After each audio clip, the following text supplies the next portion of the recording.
بسم اللہ الرحمن الرحیم رب اشرح لی صدری ویسر لی امری واحلل عقدۃ من لسانی یفقہوا قولی۔ قرآن کریم میں جو موجود قصائص ہیں، داستان ہیں، واقعات ہم آپ کی خدمت میں عرض کر رہے ہیں، اور ایسے ہی ایک واقعے کا تسلسل جاری ہے۔ فرعون کا واقعہ زمانہ ہے موسیٰ علیہ السلام کا، اور خلاصہ اب تک کا یہ ہے کہ فرعون نے پے در پے جھوٹ بولے، پے در پے وعدہ خلافی کی، اور اللہ تعالیٰ نے پے در پے اپنی نشانیاں دکھائیں۔ ایک نشانی یہ تھی کہ یکا یک پورا مصر گویا عملاً خون میں تبدیل ہو گیا، مصر کا پانی خون میں تبدیل ہو گیا۔ مصر میں جو مصری تھے اور جو فرعون کے دربار میں یہ عالم ہوا کہ ان کو کچھ لمحات تک یا کچھ عرصے تک پینے کا پانی میسر نہیں تھا، اس لیے کہ ہر طرف خون ہی خون تھا، جہاں جہاں پانی ہونا چاہیے تھا وہاں وہاں خون تھا۔ ایک عجب عالم تھا۔ یہ وہ موقع تھا کہ جب فرعون نے کہ جب یہ کہا فرعون نے کہ اے موسیٰ علیہ السلام، ہم یعنی جس کا مفہوم یہ ہے آپ جو کہہ رہے ہیں میں وہ کر دوں گا، بس اس نشانی کو، اس عذاب نما نشانی کو ٹال دیجئے۔ وہ مصر جو خون میں نہایا ہوا تھا وہ اپنے اصل عالم میں واپس آیا موسیٰ علیہ السلام کی دعا کرنے کے بعد۔ لیکن اس کے بعد فرعون نے اپنا وعدہ پورا نہیں کیا، وعدہ خلافی کی، تو ایک بار پھر نئی نشانی دکھائی اللہ تعالیٰ نے۔ کیا ہوا؟ ایک اور نشانی، ٹڈی دل کا حملہ ظاہر ہوا۔ ٹڈی دل کا حملہ ظاہر ہوا، اور اس عالم میں وہ حملہ تھا کہ گویا دن میں ہی رات کا سما ہو گیا۔ ٹڈی دل کا اندھیرا، سینکڑوں کی تعداد میں، لاکھوں کی تعداد میں، اربوں کی تعداد میں، کھربوں کی تعداد میں ٹڈیوں نے شہر مصر پر حملہ کر دیا۔ ہریالی جنگلوں کی ہو، ہریالی کھیتی باڑی کی ہو، ہریالی چراگاہوں کی ہو، حتیٰ کہ گھروں میں لگے پھول پودے بھی ان کے حملوں سے محفوظ نہ رہ سکے۔ یہ ایسا اندھیرا تھا جو کسی موسمی تغیرات کی وجہ سے نہیں تھا، جو کسی سورج گرہن، چاند گرہن، بادل، طوفان کی وجہ سے نہیں تھا۔ ٹڈی دل اتنی بڑی تعداد میں تھے کہ ایسا لگا ہر طرف اندھیرا چھا گیا ہے۔ ہریالی کا ہونا شرط تھی۔ چند لمحوں بعد وہ جگہ ایسی ہو جاتی کہ شاید کبھی وہاں پر ہریالی تھی ہی نہیں۔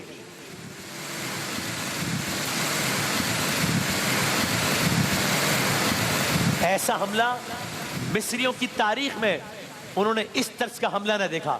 ابھی فرعون اور اس کے درباری اسی بحث میں مبتلا تھے کہ یہ ٹڈیوں کا یہ حملہ ٹڈی دل تھا جس کا ان کو پہلے بھی تجربہ رہا ہے، یہ اس طرز کا کوئی حملہ زیادہ شدت کے ساتھ ہو گیا ہے، یا موسیٰ علیہ السلام کے ساتھ جو ہمارا معاملہ چل رہا ہے یہ اس کی وجہ سے ہوا ہے؟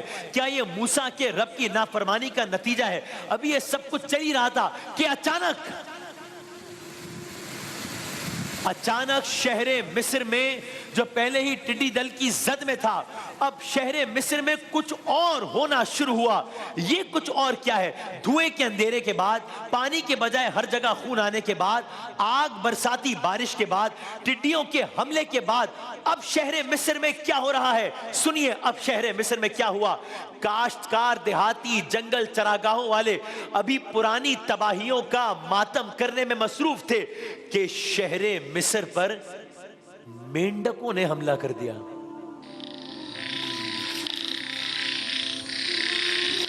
اب یہ ایک نئی صورتحال، یہ ایک عجب صورتحال تھی۔ مینڈکوں کا حملہ، اس کا کیا مطلب؟ اور اس کو حملے کا لفظ کیوں کہا جا رہا ہے؟ اس کو نشانی کیوں کہا جا رہا ہے؟ مینڈک تو اکثر جگہوں پر دنیا میں بھی دیکھا جاتا ہے کہ کثرت کی تعداد سے پائے جاتے ہیں، تو ایسا کیا مختلف تھا کہ اس کو باقاعدہ مینڈکوں کا حملہ کہا جا رہا ہے؟ سنیے، ممکن ہے کہ مصر میں بھی یہی ہوا ہو، ممکن ہے کہ مصر میں بھی شروع میں جب لوگوں نے مینڈک دیکھے ہوں تو اس کو نوٹس بھی نہ کیا ہو، پھر ممکن ہے ذرا کچھ زیادہ تعداد میں دیکھے ہوں تو سمجھا ہو کہ بس یوں ہی آ گئے، کسی اور وجہ سے آ گئے، لیکن اب منظر تبدیل ہونا شروع ہوا۔ مینڈکوں کی تعداد بڑھنا شروع ہوئی اور اتنی ہو گئی، بڑھتے بڑھتے اتنی ہو گئی کہ کہہ لیجئے ہر مصری، مصر کی ان گلیوں میں مینڈک ہی مینڈک نظر آنے لگے۔ اللہ جانے کیا عالم ہوگا۔ ابھی اتنی نشانیاں دیکھی اللہ تعالیٰ کی، اور اب اتنی بڑی تعداد میں مینڈک، گویا چاروں طرف مینڈکوں کی آواز سے فضا ہیبتناک ہو رہی ہوگی، ہولناک ہو رہی ہوگی، وحشتناک ہو رہی ہوگی۔ مصر کی گلیوں میں مینڈکوں کا حملہ ہے۔ نہیں، آگے بڑھیے، مصر کے ہر گھر میں مینڈک کثرت سے نظر آنے لگے۔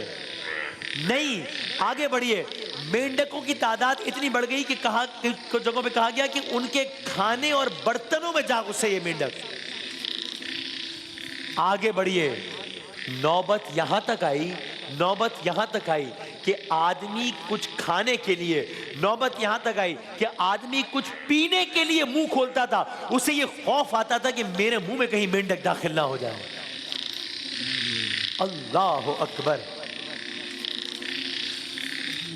اور یہ نہیں کہ صرف چھوٹے یا غریب لوگوں کے گھر سے متاثر ہوئے، جو بلند و بالا محلات تھے، جو بلند و بالا عالی شان عمارات تھی، تعمیرات تھی، وہ اس سے متاثر نہ ہوئے. نہیں، گھر چھوٹا ہو یا بڑا، حتیٰ کہ فرعون کا محل ہو، فرعون کے محل کی سیڑھیاں بھی ان مینڈکوں سے محفوظ نہ رہیں.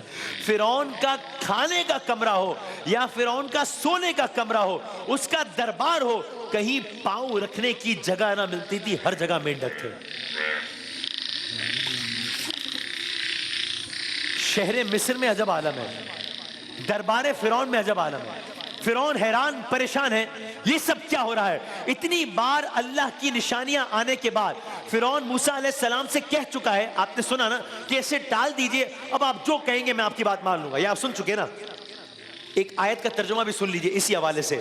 کہا جب ان پر کوئی عذاب واقع ہوتا ہے، اسی واقعے کے حوالے سے آیت سنیے، جب ان پر کوئی عذاب واقع ہوتا ہے تو کہتے ہیں اے موسیٰ ہمارے لیے اپنے رب سے اس بات کی دعا کیجئے جس کا اس نے آپ سے وعدہ کر رکھا ہے، اگر آپ اس عذاب کو ہم سے ہٹا دیں گے تو ہم ضرور آپ کے کہنے سے ایمان لے آئیں گے، ہم بنی اسرائیل کو رہا کر دیں گے.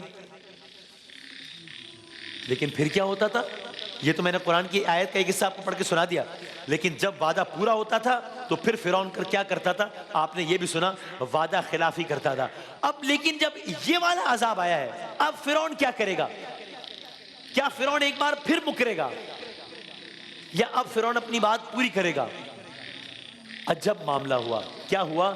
میں کہہ لوں کہ ڈھٹائی کا عالم عجب تھا. کیا ڈھٹائی کا عالم؟ دیکھیے، ایک مرتبہ پھر موسیٰ علیہ السلام اور ہارون علیہ السلام کے سامنے ندامت کے آنسو بہائے گئے، نئے سرے سے وعدے کیے گئے.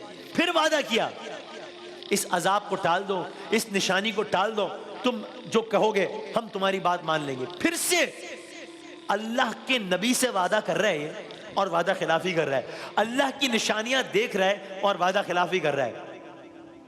ایک بار پھر فرعون نے یہ کہا، ایک بار پھر موسیٰ علیہ السلام سے دعا کی گزارش کی گئی، ایک بار پھر موسیٰ علیہ السلام نے دعا کی، ایک بار پھر موسیٰ علیہ السلام کی دعاؤں کی بدولت مصریوں نے تمام وباؤں سے نجات پا لی. ایک بار پھر مصر نارمل ہو گیا. سوال، کیا اب فرعون سدھر گیا؟ چونکہ اب دوبارہ سب نارمل آ گیا نا، تو کیا اب فرعون سدھر گیا؟ جواب، جی نہیں، جی نہیں. یہ بدبخت اب بھی نہ سدھرا. اس نے ایک بار پھر وعدہ خلافی کی. اب عجب منظر ہوا. ایک بار پھر بس ادھر اس نے بد عہدی کی، ادھر آسمان سے مکھیوں اور جوؤں نے ان پر حملہ کیا، اور یہ ایسا حملہ تھا کہ کوئی جانور بچا نہ کوئی انسان بچا. لوگوں نے اپنے ارد گرد جالی نما خرد پہن کر اپنے آپ کو بچانا چاہا، لیکن یہ سب بے سود گیا، اور اب مصریوں کے پاس تباہ ہونے کے لیے مزید کچھ نہ بچا.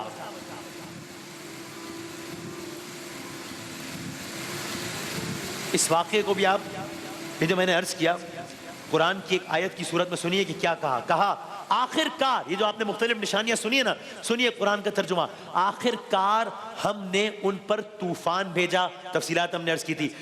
ٹڈی دل چھوڑے، تفصیلات ہم نے آپ کی خدمت میں عرض کی. سرسریاں پھیلائی، تفصیلات آپ کی خدمت میں عرض کی. مینڈک نکالے، تفصیلات آپ نے سن لی. خون برسایا، واقعات آپ نے سن لیے. یہ سب نشانیاں الگ الگ کر کے دکھائی گئیں، مگر وہ سرکشی کرتے چلے گئے. وہ بڑے ہی مجرم لوگ تھے. یہ قرآن کہہ رہا ہے ان لوگوں کے بارے میں کہ ہم نے ان پر طوفان بھیجا، ٹڈی دل چھوڑے، سرسریاں پھیلائی، مینڈک نکالے، خون برسایا، سب نشانیاں الگ الگ کر کے دکھائیں، مگر وہ سرکشی کرتے چلے گئے. وہ بڑے ہی مجرم لوگ تھے. اب فرعون کیا کرے گا؟ اب فرعون مانے گا؟ نہیں، جواب ہے جی نہیں۔ اب یہ وہ کرے گا کہ جو اس سے بھی ایک قدم آگے کی بات ہے۔ کیا مطلب؟ اس سے زیادہ کیا کرے گا یہ؟ اس نے بار بار اللہ کے نبی سے وعدہ کیا ہے، پھر عذاب نما نشانی دیکھی ہے پھر مکر گیا ہے، پھر وعدہ کیا ہے پھر نشانی دیکھی ہے پھر مکر گیا، اب اور کیا کرے گا یہ؟ زیادہ سے زیادہ یہی کرے گا نا کہ ایک بار پھر بدعہدی کرے گا؟ نہیں، اب یہ وہ کرے گا جو ایک قدم آگے کی بات ہے، اور وہ کیا ہے؟ کل عرض کریں گے انشاءاللہ۔